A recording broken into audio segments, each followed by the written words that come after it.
Muy buenas noches, muy pero muy buenas noches. Bienvenidos a un programa más del Secreto de las Estrellas, siempre en exclusiva por Radio Miraflores, la auténtica. Y esperemos que ya este sea los últimos 15 días o la última semana de cuarentena. Todo, dicen, se va a reactivar poco a poco según el Estado. Cada vez lo que antes en un inicio se decía que eran teorías de conspiración en relación al coronavirus, hoy en día pues se está descubriendo que no era tanto así, ¿no? Hace poco nomás Donald Trump ha salido a dar declaraciones poco curiosas y extrañas en dos temas. El primero, que él asegura tener información de servicios de inteligencia en la que se puede demostrar que el coronavirus fue creado por el gobierno chino. Y bueno, Australia también hizo la misma amenaza, la misma, digamos, declaración, indicando de que iba a abrir una investigación, iba a sugerir una investigación internacional para poder realizar, ¿no?, un diagnóstico realmente concreto para ver de dónde originaba este virus, y acusaba a China de haberlo generado. El gobierno chino indicó de que si ellos tomaban acciones, es decir, si Australia decidía investigar el origen del COVID, iban a sancionar a Australia económicamente. Sospechoso. Y bueno, esto antes era una teoría conspirativa, ¿no? Muchos escépticos, por decirlo de alguna manera, que tienen a la ciencia y a lo oficial como algo, pues como régimen, ¿no? Como algo doctrinal, afirmaban pues que éramos unos conspiracionistas, lo que decíamos eso, y que era imposible que haya sido creado en un laboratorio, etcétera, ¿no? Parece que varios países piensan distinto. Y bueno, y lo segundo que ha ocurrido es de que Estados Unidos ha liberado material clasificado relacionado a ovnis, y oficialmente se ha aceptado que sí ha habido contactos con extraterrestres. No solo eso, sino que también Japón ha hecho pruebas militares, hace unos días nomás, 2 o 3 días, ha hecho pruebas militares, pero no por un combate aéreo normal ni convencional, sino está entrenando a su personal militar en el caso que hubiera una invasión alienígena, ¿no? Lo curioso es de que el ministro de Defensa japonés ha indicado que es un poco escéptico. Él ha dicho, soy un poco escéptico al tema, pero, por si acaso, hemos decidido crear estos protocolos y ponerlos en práctica. Yo creo que si una persona que es escéptica a estos temas toma esas decisiones es por algo. Más aún Japón, ¿no? Japón, que no es como que ellos tomen tan a la ligera algunas cosas. Y vaya, justo el tema de hoy que les prometí que íbamos a tocar era sobre Anunnakis, ¿no? Sobre el tema Anunnaki, el tema de los extraterrestres, el tema del origen de los dioses. Hay muchas teorías que indican que los dioses tienen origen extraterrestre.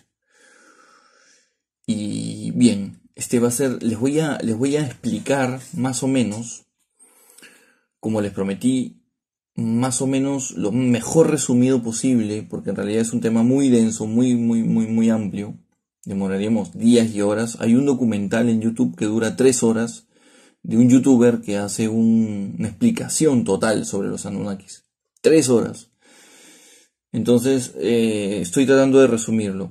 La visión que vamos a tener y que yo les voy a narrar es la que tiene la visión, la interpretación que le dio Zecharia Sitchin sobre los Anunnakis. Él fue ¿Y por qué voy a tocar la visión de la interpretación que le dio él? Porque él fue el primero o uno de los pioneros en la investigación de los Anunnakis con los extraterrestres y las teorías. Digamos como que fue el pionero en esos temas, ¿no? que inspiró a otros investigadores a continuar la investigación y desmentir en algunas cosas a Sitchin y darle la razón en muchas otras. Porque Sitchin pues empezó, pero obviamente tiene su propia interpretación y obviamente hay cosas que se han descubierto después o que se han desmentido, ¿no? Pero vamos a utilizar la visión que tuvo Sitchin sobre las tablillas que se interpretaron, que si mal no recuerdo se descubrieron en 1849, se descubrieron 13 o 14 tablillas, tal como les comentamos en un programa anterior.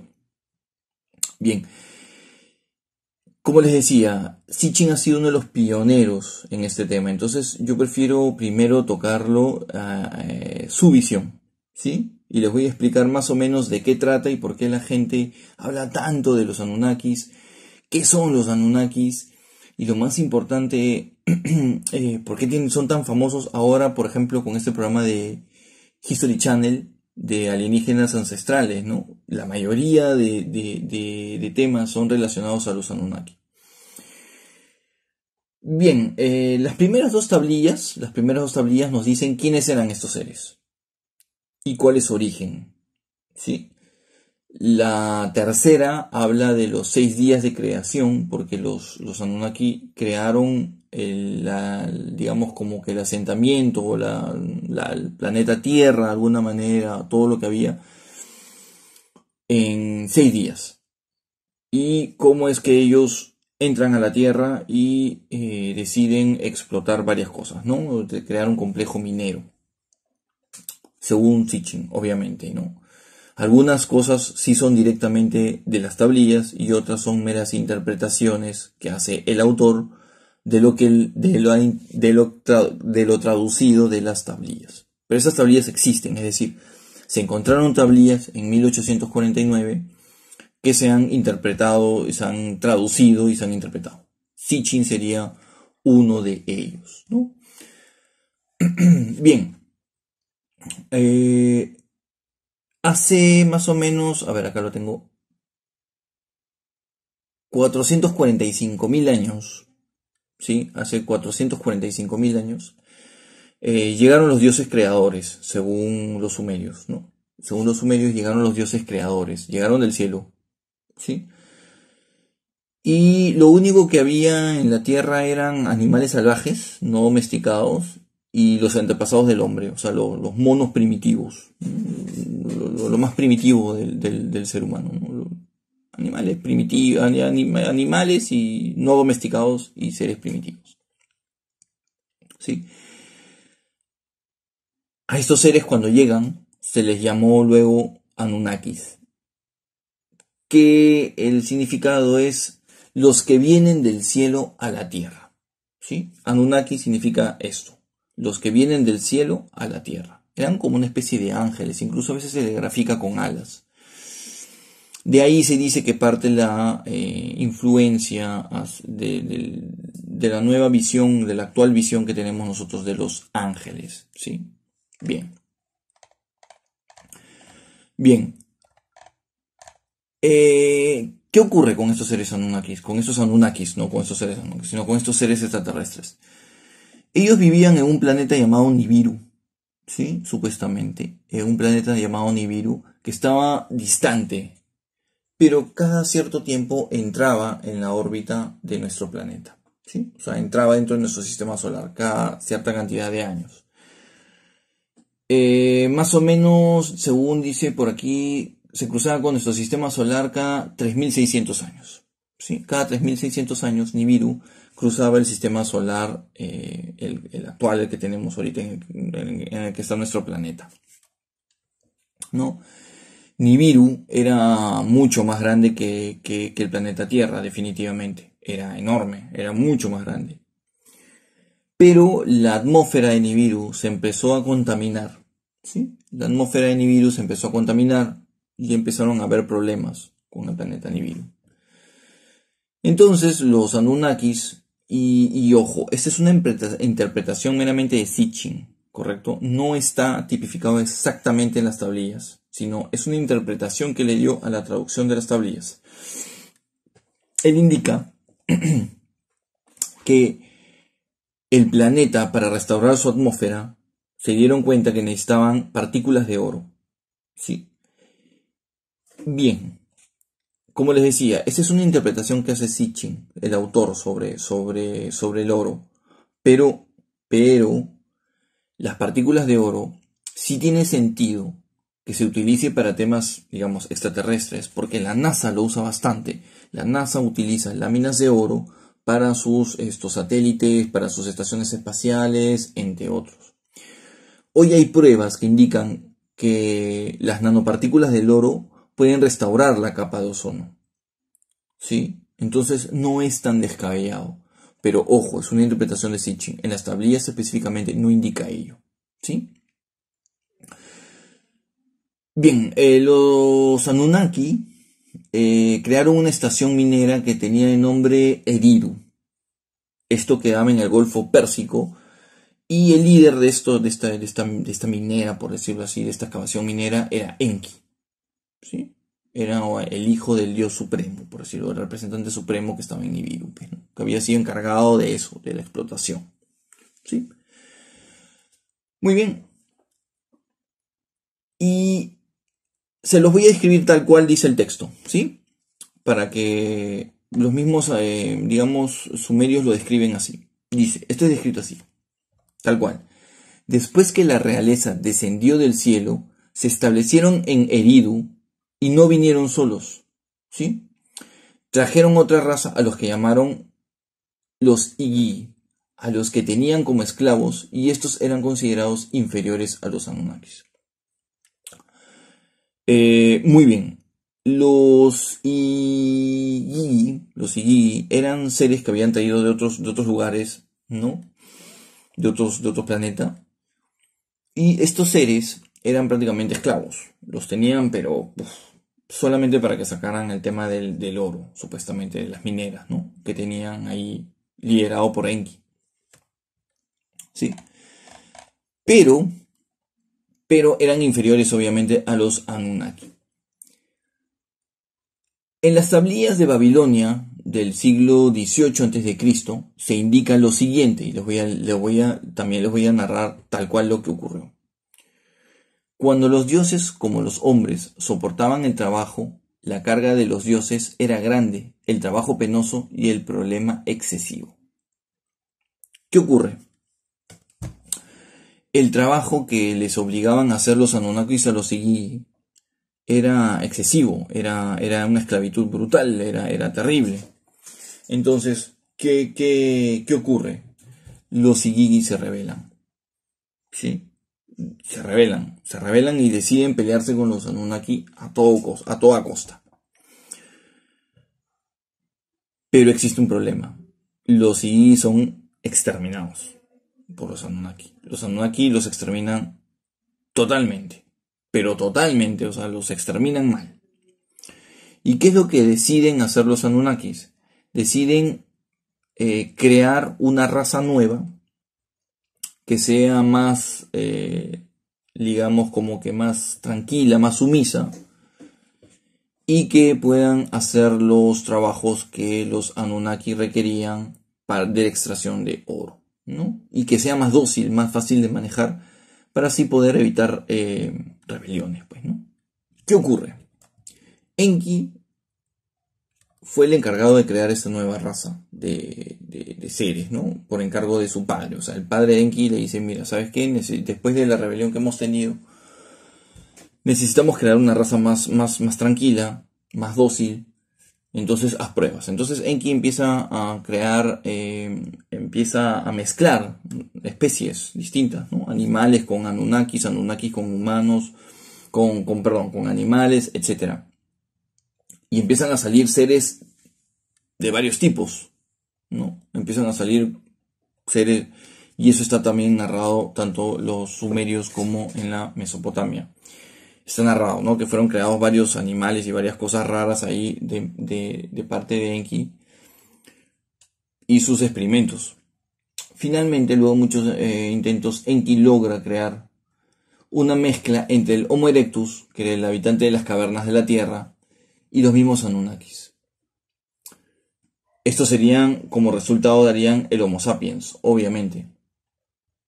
Bien, lo curioso es que las tablillas no, las tablillas llaman al primer hombre creado así de la fusión de los dioses, el Adamo, que en hebreo, Adam, traducido al hebreo Adam, significa hombre, o el primer hombre, Adam, hombre. Bien, esto es muy parecido a lo que ocurre con el Génesis de la Biblia, ¿sí? Cuando Dios dice, haremos al hombre a nuestra imagen y semejanza. Bien, en el Génesis de la Biblia, cuando Dios dice, haremos al hombre a nuestra imagen y semejanza, la interpretación es amplia, la que se le da. Unos dicen que era, los católicos te pueden decir, no, es que es Padre, Hijo, Espíritu Santo. Otros te dirán, no, es que era Dios con los ángeles, por eso dice, haremos al hombre a nuestra imagen y semejanza. Otros afirman que es que simplemente estaba Dios y dividido en dos. Hay sectas cristianas que indican que era Dios dividido en dos, es decir, hombre y mujer. ¿Sí? Hombre y mujer, Dios en uno solo, hombre y mujer masculino y femenino, y que indica que haremos al hombre a nuestra imagen y semejanza. Esto no es tan así porque al primero que cree es hombre. Entonces, al decir al hombre a nuestra imagen y semejanza, siendo hombre, siendo Dios hombre masculino y femenino, habría ahí como que algo raro, ¿no? Y estaría dándosele un sexo a Dios. Y Dios no es ni hombre ni mujer. O sea, es decir, no tiene aparato reproductor, por decirlo de alguna manera. No tiene género. Vamos, es Dios.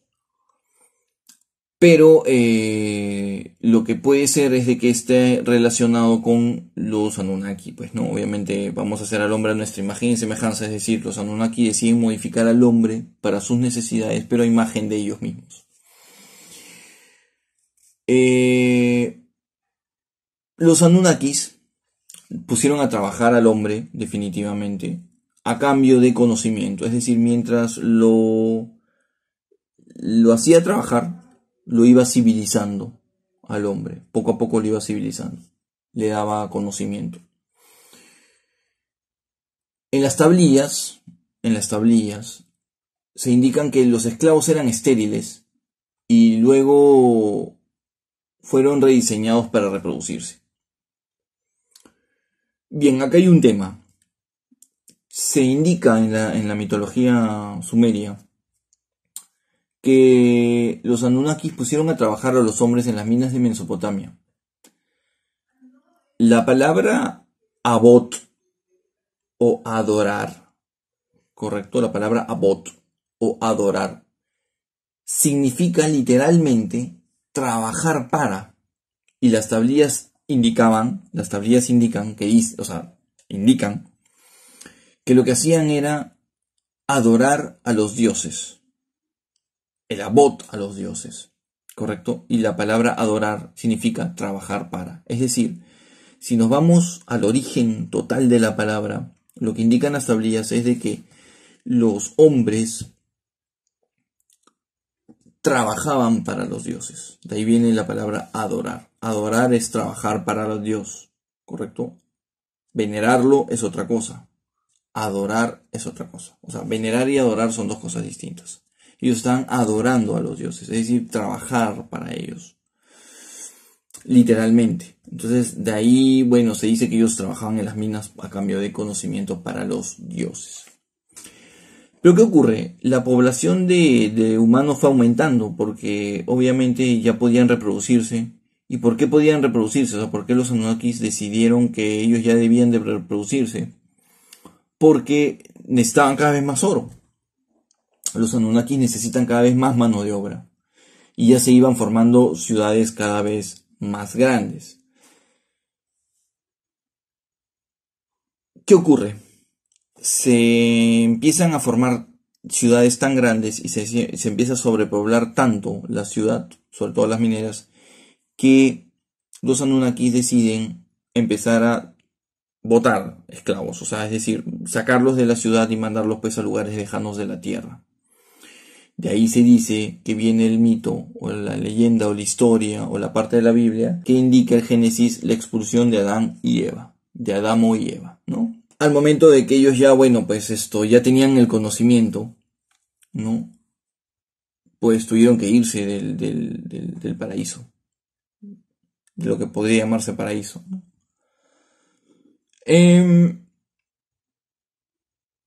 Con el pasar del tiempo, obviamente pasaron muchos años. Obviamente habían pueblos fuera de las mineras, de donde estaban los dirigidos por los Anunnakis, ya con humanos. Y obviamente, al pasar el tiempo y por un tema cultural, los Anunnakis y los hijos de los Anunnakis empezaban a criarse junto a los humanos y a sus hijos. Entonces, obviamente empezaron a crecer juntos, y no solo ello, empezaron a juntarse entre ellos. ¿Sí? Y el texto indica lo siguiente. Con el pasar del tiempo, los humanos empezaron a criarse junto a los Anunnakis. Incluso se empezaron a mezclar de manera prohibida, apareciendo una nueva raza llamada Nefilim. Las tablillas indican que estas prácticas enfurecieron a Enlil, hermano de Enki. Enlil se quería asegurar que ningún humano se pueda levantar contra ellos para gobernar. Entonces empezaron a idear una manera para controlar este problema, ¿no? Empezaron digamos como que a idear una manera para poder fumigarnos prácticamente, ¿no? Porque habíamos sido una creación que ya estaba tornándose peligrosa. Se dice que esta fusión, mezcla de Anunnaki con ser humano te daba una vida muy larga. Estos Nephilims. Entonces ellos podrían ser, por ejemplo, eso explicaría por qué en la Biblia se indica de que vivían muchos años, cientos de años, podían vivir Abraham, Matusalén, toda esa gente vivía un montón de tiempo, un montón de años. Pero la sobrepoblación sería controlada de manera natural. ¿Qué ocurrió? Entra Nibiru de nuevo por la órbita planetaria en la que estamos ahora. Entra Nibiru y crea estragos en el sistema solar. O sea, empiezan a haber problemas en el sistema solar. Y esto figura, y lo voy a citar, en un antiguo evangelio encontrado en Escocia y que fue omitido en la Biblia, junto con otros. Todos sabemos que hubo un concilio y bueno, en fin. Parte de este evangelio que fue encontrado en Escocia dice lo siguiente. O bueno, especie de evangelio, ¿no? Un texto antiguo, sagrado, ¿no? Que fue omitido en la Biblia junto a otros textos del Mar Muerto. Junto a los rollos del Mar Muerto. Y dice, los hombres olvidan los días del destructor. Solo el sabio sabe a dónde fue y que regresará a la hora señalada. El destructor es brillante y feroz, y siempre cambiante. Era una apariencia inestable, un cuerpo feroz en llamas. Bien. ¿Qué ocurre? La Nibiru se acerca a la Tierra y aparece como una estrella resplandeciente. O sea, imagínense esto. Y la Tierra empieza a tener problemas, ¿no? Climáticos. Y ahí es donde aparece un gran diluvio. ¿Les suena familiar? ¿Sí? ¿Les suena familiar? ¿Una historia? ¿Sí?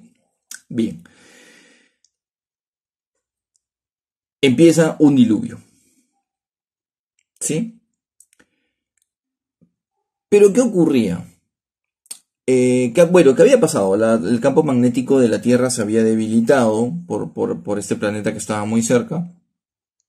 Entonces la Tierra se alteró, obviamente, ¿no? Y lo que indican las tablillas y lo que indican los textos antiguos es lo siguiente. Durante días antes del diluvio, la Tierra estaba retumbando, gimiendo, como si sufriera. En las noches, antes de que ocurriera la calamidad, en los cielos se vio a Nibiru como una estrella resplandeciente. Enlil vio, o sea, el hermano de Enki vio esto y dijo, esta es la oportunidad. Nos vamos a deshacer de los humanos que no nos sirvan porque la verdad que se ha sobrepoblado todo y todo mal, ¿sí? Todo mal. Los Anunnaki subieron a sus naves y se fueron. Pero se fueron todos a Nibiru a ver cómo se destruía la Tierra desde Nibiru, ¿no? Obviamente. Y se dice que muchos tomaron unos barcos celestiales. O sea, las tablillas hablan de que estos dioses se subieron a unos barcos celestiales y se fueron a sus planetas. ¿Qué ocurre? Enki le había tomado cariño pues, a su creación. Enki dijo, pucha, he creado a esta gente y le tengo cariño. Y no solo ellos, sino que habían Anunnakis que se habían juntado con humanos. Entonces, Enki decide comunicarse con uno que otro humano que valiera la pena para avisarle que esto iba a ocurrir. ¿Sí? Y que hicieran un barco. Y que lograra salvar partes de su creación. ¿Les suena familiar? Bien. Les voy a narrar más o menos lo que dice el texto. ¿Sí? Dice, entonces hubo oscuridad durante el día y en la noche. En la noche, la luna parecía un monstruo. O sea,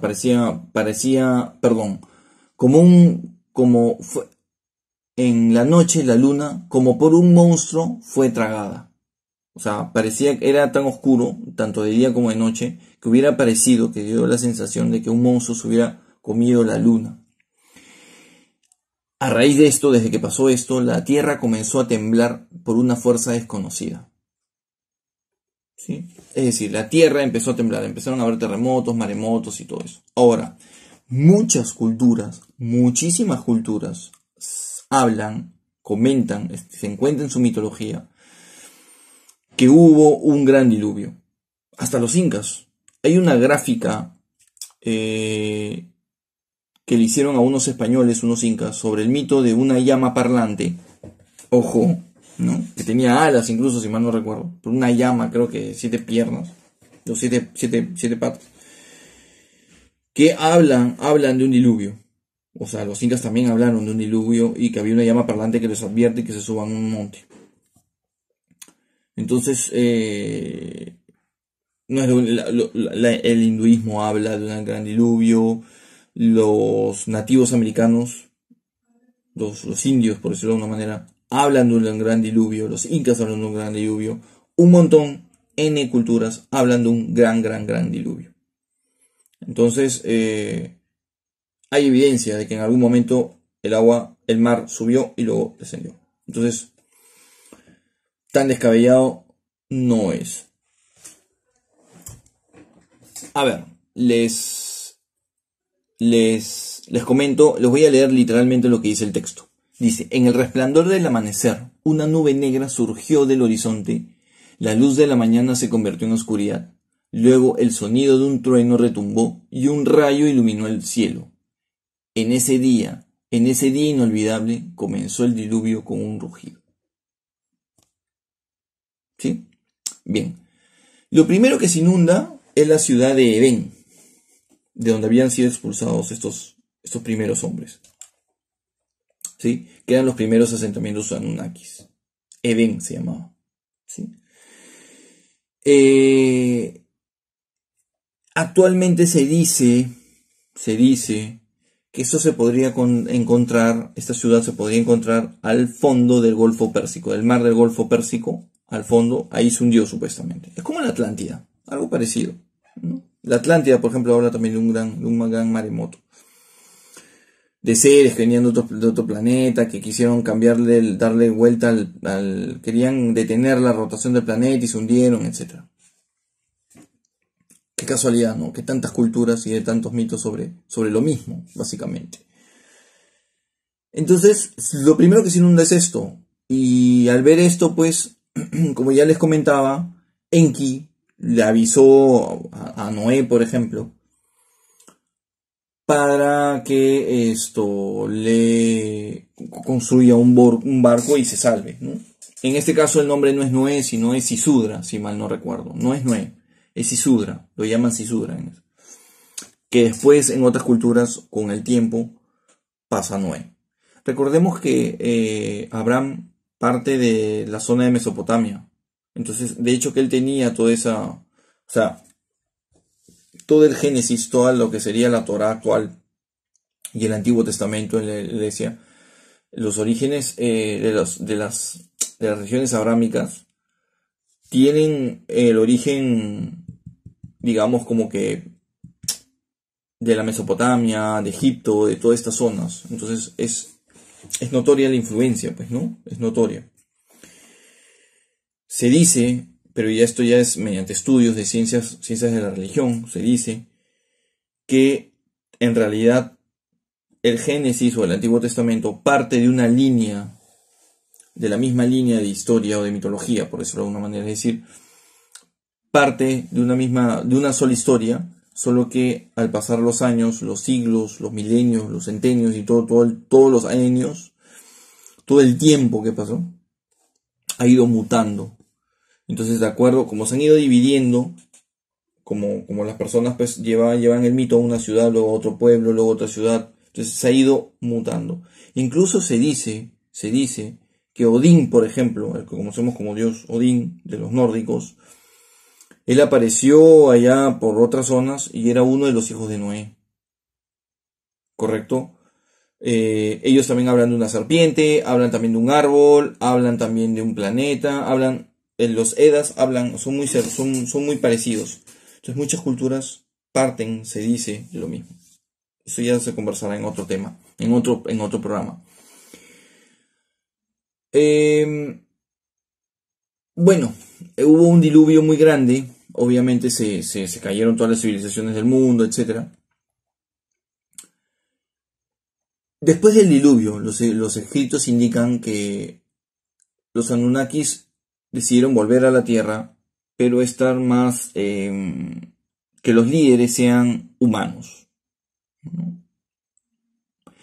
Y decidieron que las construcciones estén orientadas siempre hacia las constelaciones, como por ejemplo lo está Machu Picchu, como lo está construido las pirámides de Egipto, como lo están tantas otras ciudades antiguas que están siempre dirigidas hacia una, digamos como que hacia una órbita o a una estrella o a una constelación en específico, ¿no?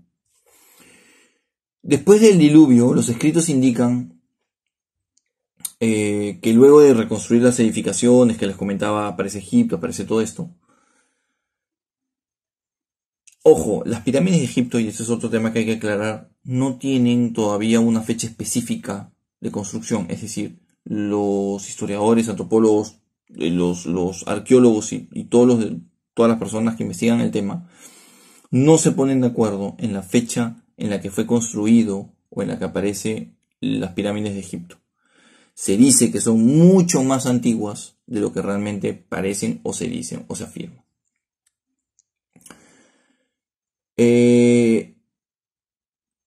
Lo que indica el texto literalmente es: deja que el corazón de la llanura, el cuelo, refleje una vez más que Enki estuvo de acuerdo. Enlil desde las distancias tomó medidas. A ver, ¿qué quiere decir esto? Más o menos lo traduzco. Los Anunnaki deciden alejarse de la Tierra, pero Enki decide quedarse y vigilar su creación, ¿no? Y mantenerse a la distancia, ¿no? Por algún motivo se fueron los Anunnakis, se quedó Enki, y él, mediante los reyes, lo que serían la monarquía, los reyes, los faraones o todo aquello, él se comunicaría con ellos para que le podamos brindar lo que necesiten. Ya no necesitaban oro, así que simplemente se fueron y nos dejaron acá nosotros creados. Bien, hace poco en algunas personas indican que en el sistema solar faltan dos planetas, Vulcano y Faetón. ¿Sí? Esto ya muchos años después. Faetón comparte el nombre con un asteroide que se encontraba entre las órbitas de... Faetón comparte el nombre con un asteroide, ¿sí? O sea, Faetón fue un planeta, pero también hay un asteroide que se llama Faetón. Bien, supuestamente este planeta Faetón se encontraba entre las órbitas de Marte y Júpiter. ¿Sí? Entre las órbitas de Marte y Júpiter. Pero al estrellarse, o sea, al explotar, al desaparecer, se formó el cinturón de asteroides que está claro, entre Marte y Júpiter. Entre Marte y Júpiter hay un cinturón de asteroides. Ya, esos asteroides era el planeta Faetón que explotó, supuestamente, ¿no? Supuestamente, Sitchin afirma, y esto es solamente la afirmación de Sitchin, en este pedazo, o sea, en esto que les estoy narrando, que este planeta Faetón fue destruido por el planeta Nibiru. O sea, se estrellaron prácticamente. Bien, el planeta Vulcano se encontraba entre el Sol y Mercurio. ¿Sí? Y se dice de que debido a la proximidad que tenía el Sol, era prácticamente invisible, o sea, no se podía ver. En los años, a ver, acá lo tengo, 1826 y 1843, sí, más o menos, sí, más o menos en esos se pudo ver en eclipses, supuestamente, sí, o sea, más o menos la existencia del planeta o su registro fue entre 1826 y 1843, sí, bien. En 1877, una persona llamada Urbain de Le Verrier murió convencido de que había descubierto un nuevo planeta. Pero el tipo estaba reconvencido en 1877. Ahora, estos planeta que se dice que es Vulcano, se podía haber registrado, o sea, se hizo visible, ¿no? En los eclipses solares y sobre todo entre 1826 y 1843. Ese señor, Le Verrier, murió convencido de que había descubierto un planeta nuevo. ¿Sí? ¿Cuál habrá sido? ¿No? Se dice que puede haber sido Vulcano. Esto es, en resumen, más o menos, cuál es la historia del tema de los Anunnaki. Y por qué se habla tanto hoy en día de los Anunnaki, de los reptilianos y de todo este tema, ¿no? En resumen, los Anunnaki son seres que vienen de otro planeta y que nos crearon a nosotros, ¿sí? Y que nosotros los vimos como dioses. Ese resumen que les acabo de dar ahorita, no es una invención de Sitchin. Es la traducción de las tablillas sumerias, ¿correcto? O sea, antiguamente escribieron sobre esos seres. Y no solo eso, sino que también los graficaron. Y tienen mucha similitud y explica el origen del porqué del Antiguo Testamento, de por qué se parecen tanto a los dioses de tantas culturas. O sea, los Anunnaki siempre son similares a tantos dioses de tantas culturas alrededor del mundo que se supone no tuvieron contacto entre ellas. Incas, mayas, aztecas, Egipto, N. Tienen muchas cosas en común, como las pirámides, etc. Entonces, las teorías de los antiguos dioses, ¿no?, indican que podrían los dioses ser extraterrestres. ¿Y por qué no? ¿No? Si ya, por ejemplo, se aceptó que hay extraterrestres, al menos eso ya se aceptó. El Estado norteamericano, el gobierno norteamericano ha dicho sí ha habido contacto. El gobierno japonés ha dicho, por si acaso, vamos a preparar nuestras fuerzas armadas. Rusia ha hecho lo mismo. Estados Unidos ha preparado una unidad para guerras en el espacio. Entonces, yo creo que algo ocurre. ¿Sí? Recordemos que hay un caballero negro, que es un platillo volador, no un platillo volador, es un objeto volador no identificado, que está rondando en la órbita de la Tierra hace muchísimo tiempo y que nos está observando permanentemente, que hasta ahora nadie explica qué es, porque no es un meteorito, ni tampoco es un satélite, está ahí, simplemente, el caballero negro, que ya hablaremos sobre él, ¿no?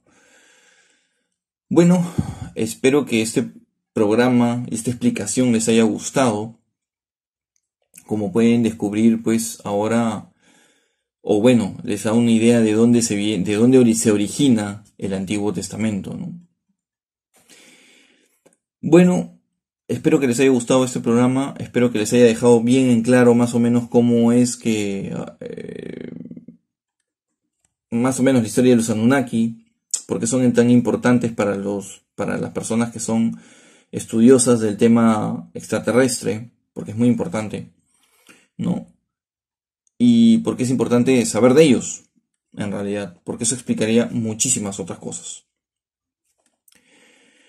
Recuerden, todos los jueves a las 8 de la noche, en Radio Miraflores, la auténtica, digital, El secreto de las estrellas, hablamos de temas como extraterrestres, conspiraciones, etc. Espero que les haya gustado. Mi nombre es Enzo Fernández y repito, siempre por Radio Miraflores, la auténtica. Los programas están en Facebook, en YouTube, en redes sociales, que figura acá abajito, siempre lo ponen acá abajito para que puedan ingresar. Compartan la información. Si tienen alguna pregunta, si tienen algo, o un programa o un tema que quieran que toque, no hay ningún problema, lo escriben. Hay personas que me han escrito directo a mi Facebook personal. Y nada, cualquier duda, cualquier cosa, cualquier tema, pues pueden proponerlo. Vamos a hablar del caballero negro, vamos a hablar de ese objeto volador no identificado que está dando vueltas alrededor del planeta Tierra y del que nadie, ningún gobierno habla, pero se sabe que existe, ¿no? Muchas gracias una vez más. Un saludo a la distancia desde, bueno, mi oscura caverna. Y nada, un saludo grato a todos y espero que la cuarentena pues termine pronto. Nos vemos.